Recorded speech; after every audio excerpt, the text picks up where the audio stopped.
today I'm going to demonstrate how to work duplicate stitch on your knitting. So you can add, in this case, it's our beautiful Christmas stocking. We're going to personalize it with someone's name here at that section.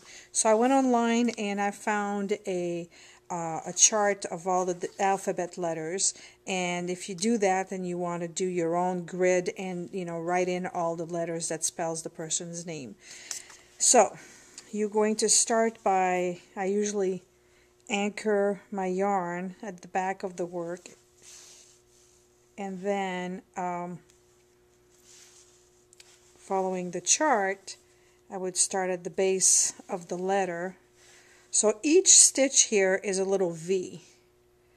You can see the V that goes like this, or a little heart. It's kind of the same shape. So you pull out your yarn at the base of the V, and I'm right-handed, so I'm going to work from right to left.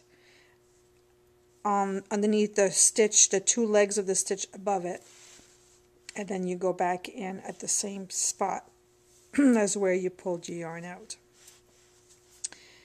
And you do the same if you're going sideways. And you can also take a shortcut and go right into the next stitch like this. And the whole key is to try to cover the stitch that you are duplicating. And that's why it's called duplicate stitch. It looks like you were actually knitting it. So it's kind of good if you don't want to carry colors to spell something, you can do it afterwards.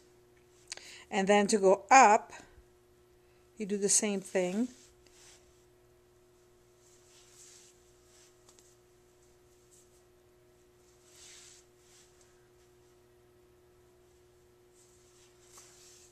I'm always pulling at the base of the next stitch up.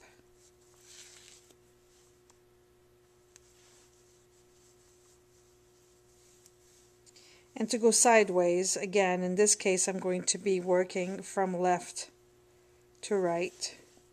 That's the direction that I'm going with the letter.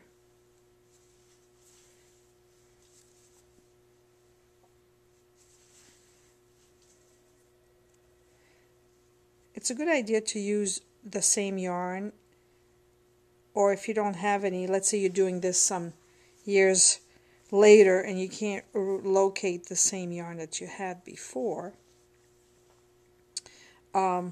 be sure to pick a yarn that's about the same size as what you had originally.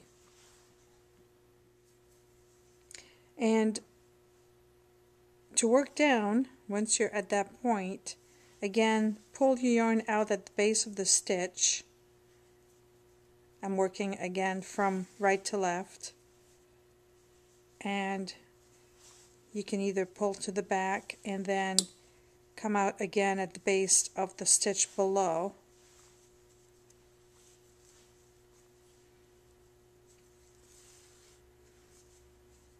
Or if you want a shortcut, you reinsert at the same spot and then go into the base of the next stitch, just all in one motion.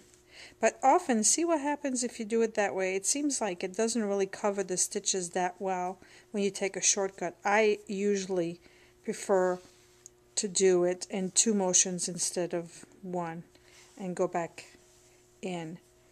My stitch here is a lot better than the one above it. You can see that one's not covering the stitch. Anyway, just practice and see what works for you. And that is duplicate stitch.